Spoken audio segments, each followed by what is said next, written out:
Hai readers, welcome back. Ini sudah ending session 1. Jangan lupa untuk tetap like dan memberikan gift juga support author dengan memberikan vote. Happy reading. Setelah berhasil menghancurkan markas besar milik pamannya Valen, mereka semua bahagia dan ingin mengadakan perayaan di rumah besar milik Tuan Wong. Anin dan ayah Valen pun sudah diberi kabar tentang rencana pesta perayaan ini. Walau Valen belum berani menampilkan Anindya dan juga ayahnya kepada publik, karena menunggu kepastian dari pihak kepolisian tentang berita kematian dari pamannya. Sesampainya Valen ke rumah besar milik Tuan Wong, Anindya dan ayahnya langsung menyambut mereka semua yang datang dari eksekusi markas besar pamannya Valen. Para pengawal dari Tuan Wong sudah diperintahkan untuk membawa Anindya, kedua anaknya dan juga ayahnya Valen untuk masuk ke rumah besar milik Tuan Wong. Mereka semua diminta hadir di dalam pesta perayaan karena mereka semua berhasil keluar dari markas besar milik pamannya Valen itu dengan selamat tanpa kekurangan satu apapun. Padahal Valen dan Erik tadi sudah sempat ditawan oleh mereka. Berkat alat-alat canggih dan juga kerjasama yang baik dari semua pihak, maka penyerbuan ke markas besar milik pamannya Valen itu berhasil dengan gilang gemilang. Tidak lupa kepala pengembangan teknologi milik Tuan Wong juga dipanggil bersama semua tim yang ada untuk merayakan pesta karena mereka berhasil menghancurkan markas besar milik Tuan Billy. Kalau tidak ada tim dari pengembangan teknologi milik Tuan Wong ini, maka niscaya mereka tidak akan dapat masuk menyelundup ke dalam markas besar milik Tuan Billy dengan selancar ini.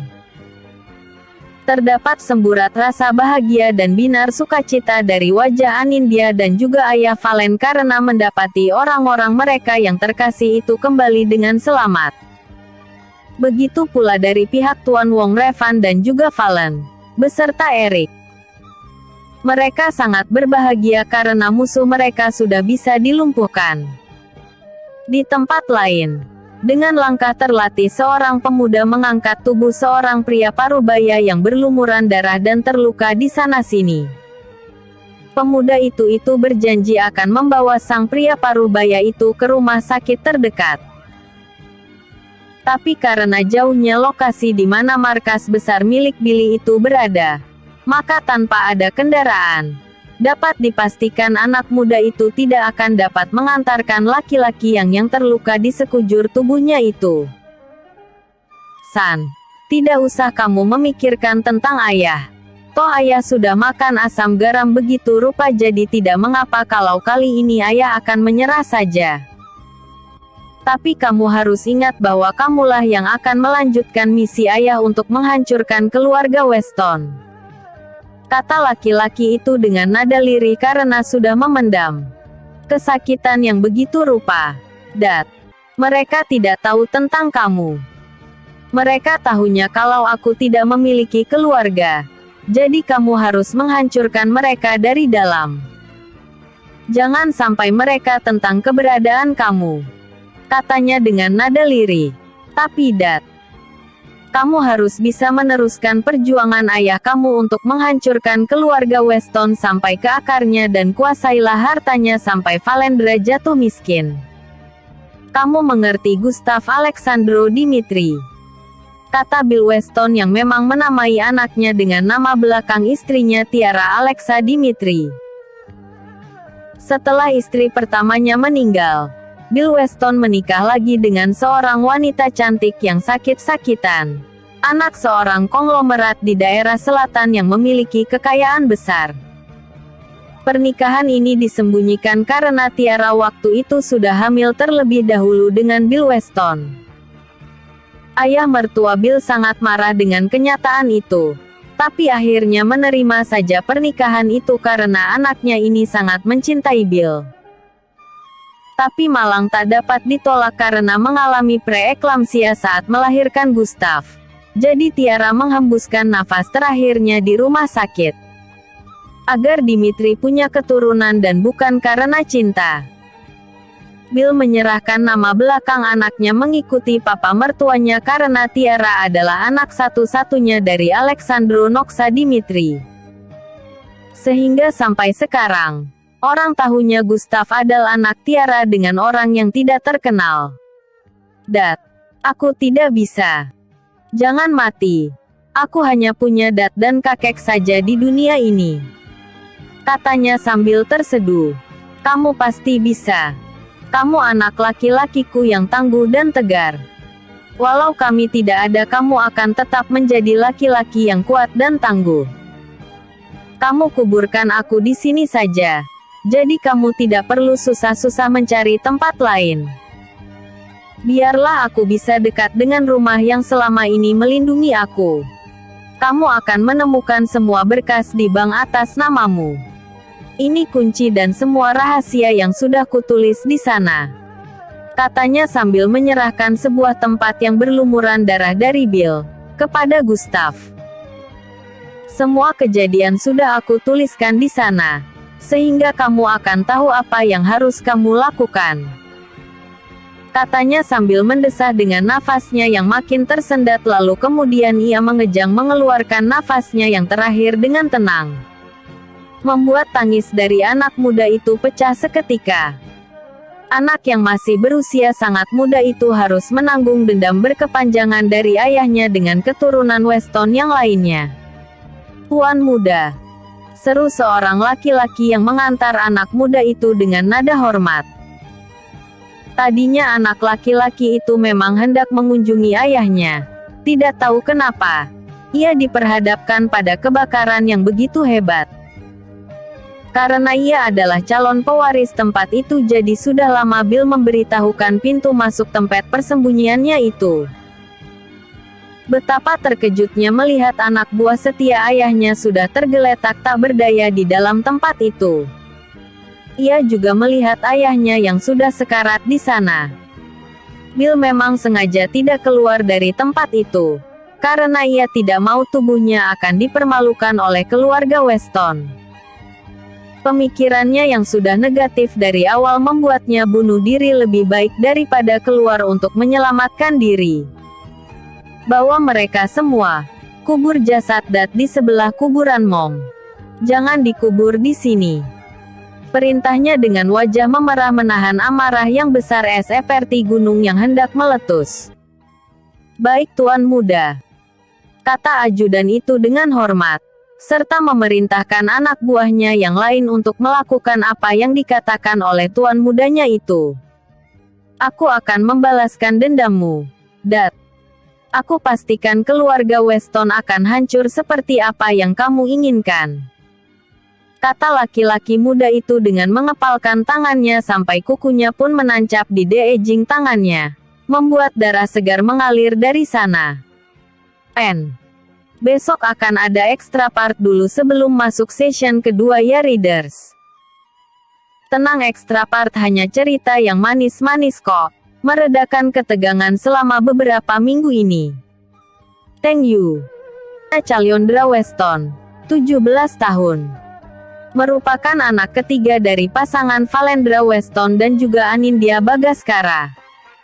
Valen dan Anin memiliki 3 orang anak, yaitu William Elkanah Weston, yang biasa dipanggil Liam, William Elios Weston yang biasa dipanggil Lios, dan anak ketiganya yang bernama Wilhelmina Calyondra Weston, yang biasa dipanggil Baby Lee.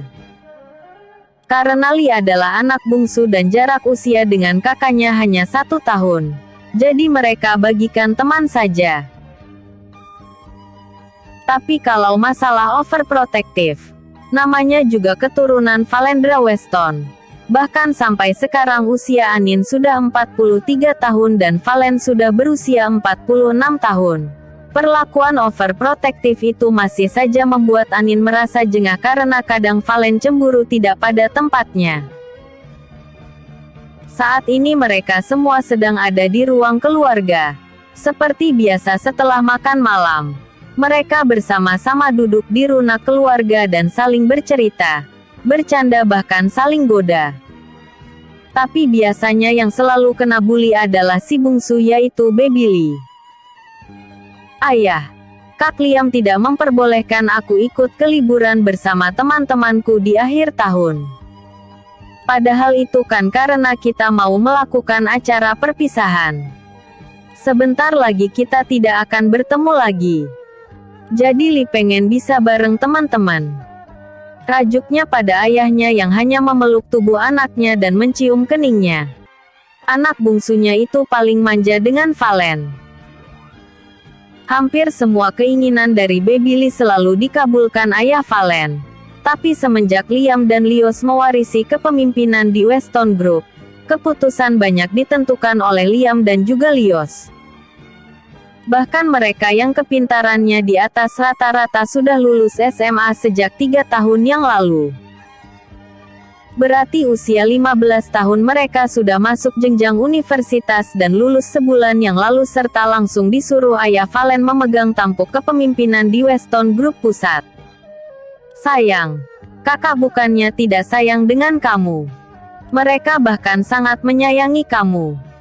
Mereka tidak mau kalau kamu pergi tanpa pengawalan dari anak buah Om Erik.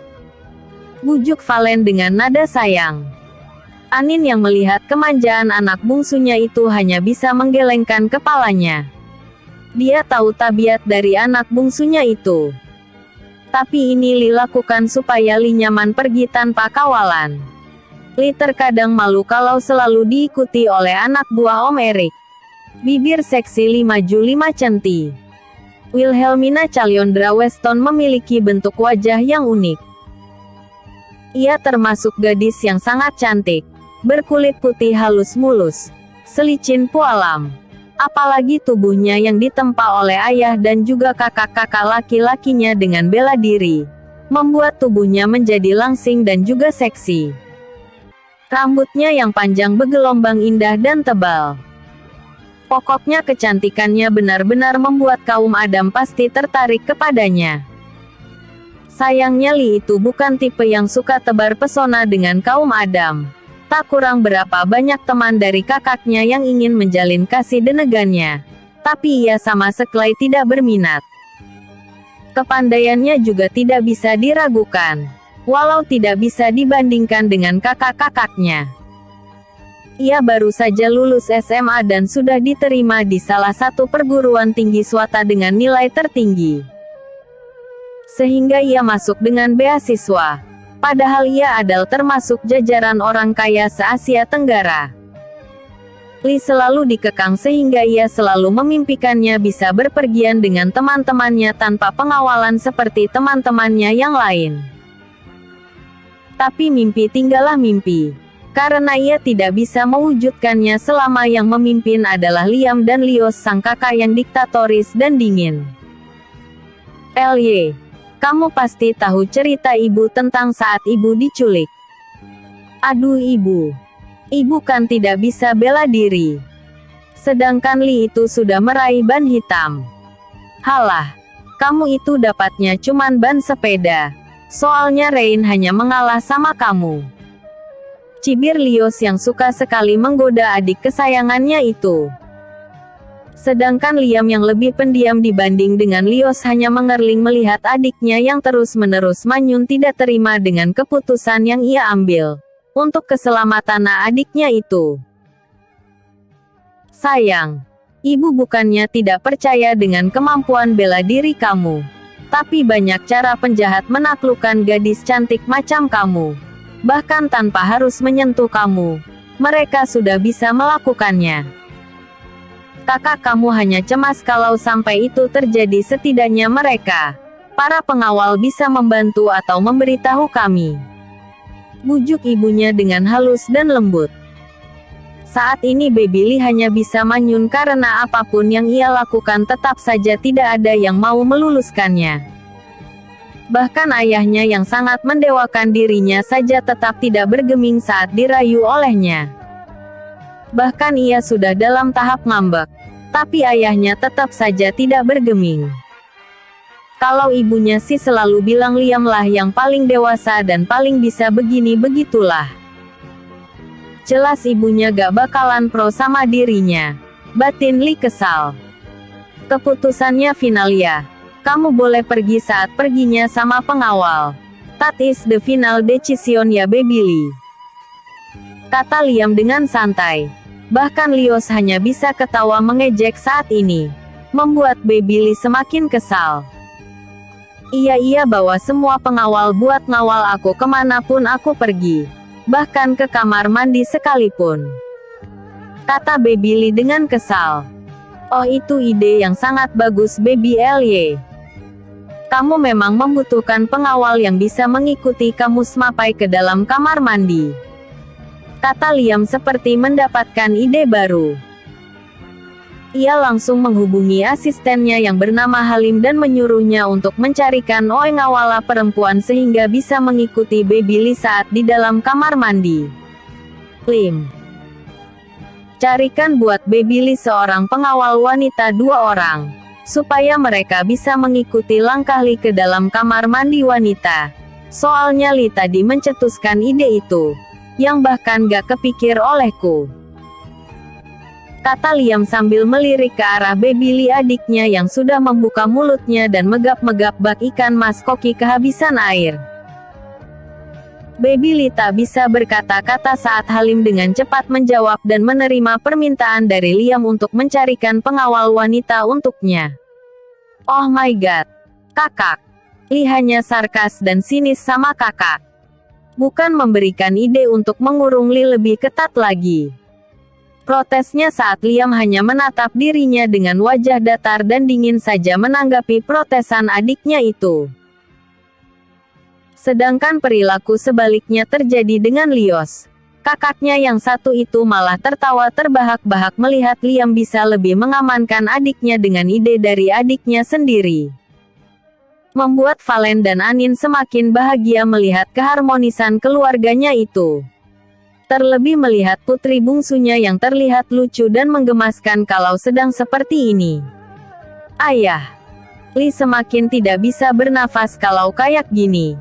Yah, tolong bebaskan Lee dari penindasan kakak ini ya, rengeknya dengan manja. Valen, Anin, dan kakak-kakaknya hanya bisa tertawa melihat adegan itu.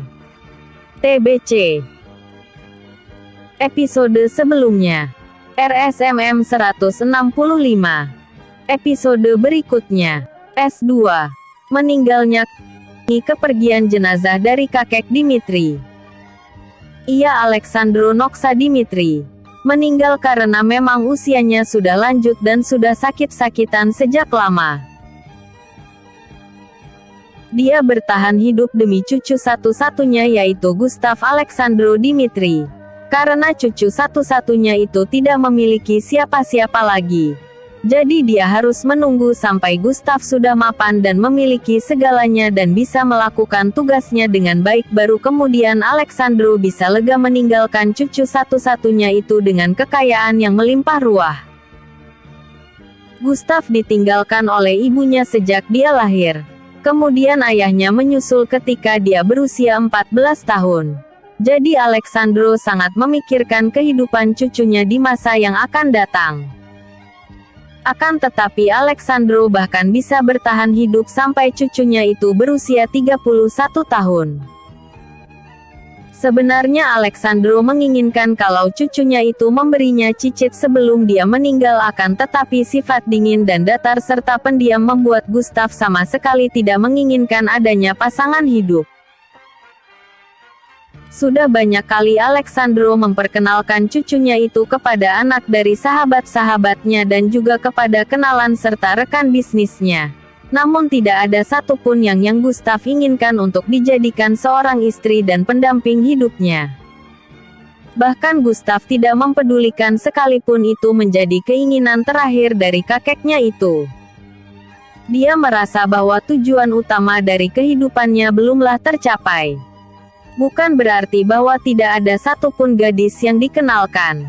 Itu tidak menyukainya.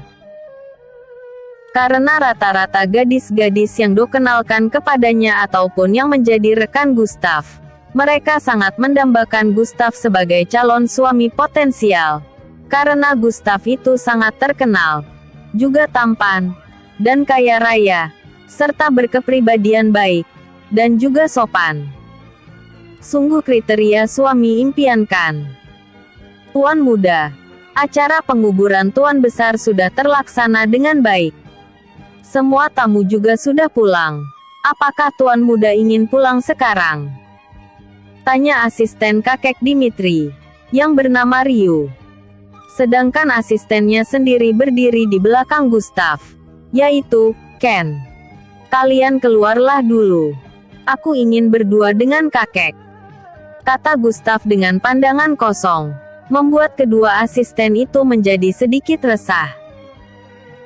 Tatapan nanar milik Gustav membuat mereka berdua bisa merasakan betapa kesedihan yang mendalam disimpan rapat-rapat oleh Gustav Alexandro Dimitri. Mereka hanya bisa mendesah lelah namun mereka tidak berani melawan. Mereka hanya menyingkir kira-kira beberapa meter dari tubuh tuan mudanya itu. Mereka tahu seberapa kesedihan yang mendalam ada di dalam hati Gustav saat ini. Mereka tidak mau kalau sampai tuan mudanya itu kenapa-kenapa karena meratapi kesedihan karena kepergian kakeknya itu. Sebagai cucu satu-satunya dari Alexandro Noksa Dimitri, kedekatan mereka berdua bagaikan ayah dan anak, mungkin lebih dari itu. Jadi para asisten itu sudah paham bahwa walaupun tanpa kata-kata, Gustav itu sangat kehilangan sosok dari kakeknya itu. Kakek Dimitri itu dimakamkan di sebuah pemakaman keluarga yang bernama Heavenly Cemetery yang berada di tanah seluas 30 hektar di sisi sebuah pegunungan sehingga hawanya pun sejuk dan pemandangannya indah. Tanah pemakaman itu ditujukan untuk orang-orang yang kaya raya dan berdompet tebal, karena tanahnya sangat mahal. Tapi keluarga Dimitri memiliki lahan yang cukup luas di sana, yang dibeli khusus untuk tempat pemakaman Dimitri's Farm. Ayah dan ibu Gustav juga dimakamkan di sana. Tapi khusus tempat kakek Dimitri berada di tengah-tengah lahan yang dibeli oleh keluarga Dimitri. Tanah yang dipakai oleh kakek Dimitri lebih besar dibandingkan dengan tanah pemakaman yang dipakai oleh ayah dan ibunya Gustav. Bahkan di tanah pemakaman itu sudah dibangun sebuah gazebo yang menutupi kuburan milik kakek Dimitri. Di situ Gustav duduk di samping pemakaman milik kakek Dimitri yang tanahnya saja masih basah serta ditaburi bunga-bunga yang menutupi seluruh tanah makam itu. Gustav hanya diam dan merenung. Tanpa kata dia hanya mengusap nisan milik kakeknya dan tulisan berwarna emas yang diusapnya dengan penuh kasih sayang. Kek, kamu adalah satu-satunya alasan mengapa saat ini aku masih belum bertindak apa-apa. Karena kakak selalu berkata kepadaku bahwa dendam itu tidak baik dan balas dendam itu tidak dibenarkan. Tapi sejujurnya Kek, di dalam hatiku yang terdalam aku tidak bisa melepaskan amanah yang sudah diberikan Dedi kepadaku, kata Gustav dengan mendesah. Kakek Dimitri adalah seorang kakek yang luar biasa. Dia sangat baik, sabar dan juga dermawan. Kakek Dimitri seringkali menasehati Gustav untuk melupakan semua dendam yang sudah menjadi akar kepahitan bagi kehidupan keluarga Weston. Akan tetapi, karena Gustav merasa bahwa dia diberikan oleh ayahnya sebuah amanah dan permintaan terakhir sebelum ayahnya meninggal, maka ia merasa bahwa dia harus melakukan apa yang menjadi amanah dan permintaan terakhir dari ayahnya itu, yaitu membalaskan dendam kepada keluarga Weston yang juga merupakan keluarganya sendiri. Selama ini kakek Dimitri selalu menutup semua akses dari Gustav untuk menuju ke arah keluarga Weston karena kakek Dimitri tidak mau mengingatkan masa lalu yang buruk dari keluarga ayah Gustav. Sampai Dimitri Group tidak pernah mau menjalin hubungan kerjasama dengan Weston. Bahkan di saat-saat terakhir dari kakek Dimitri, dia juga memohon kepada Gustav untuk melupakan semua dendam dan meminta Gustav untuk menjalankan semua bisnis-bisnis milik kakek Dimitri serta menjalankannya dengan penuh tanggung jawab tanpa memikirkan acara balas dendam itu. Gustav saat ini mengalami dilema karena dua permintaan yang merupakan amanah yang diberikan kepada ayah dan juga kakeknya itu. Gustav harus bagaimana tanpa kakek? Gustav harus bagaimana tanpa bimbingan kakek? Kesedihan karena kehilangan pegangan membuatnya menangis. Ia merasa bebas karena semua orang berada di luar area gazebo itu. Tapi ia lupa para asistennya ada gak jauh dari situ. Melihat tuan mudanya menangis, mereka tak tega. Gustav sekarang sebatang kara. Kacaunya dalam tangis menyesakan.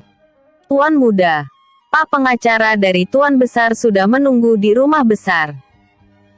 Katanya ia diberi mandat untuk memberikan surat wasiat dan kado buat Tuan muda yang sengaja dititipkan kepada Tuan Victor. Sela asisten pribadinya, Ken. Sengaja, Ken menginterupsi Gustav karena tidak ingin kalau tuan muda sekaligus temannya itu sedih berkepanjangan. Gustav dengan cepat menghapus air mata yang masih mengalir di pipinya. Ia tidak mau dikasihani oleh anak buahnya itu. Ia harus bisa tampil tegar dan kuat karena itulah yang selalu ditanamkan oleh kakeknya semasa kakek masih hidup. Entah jalan mana yang akan Gustav pilih. Biarlah takdir dan waktu yang akan menjawab.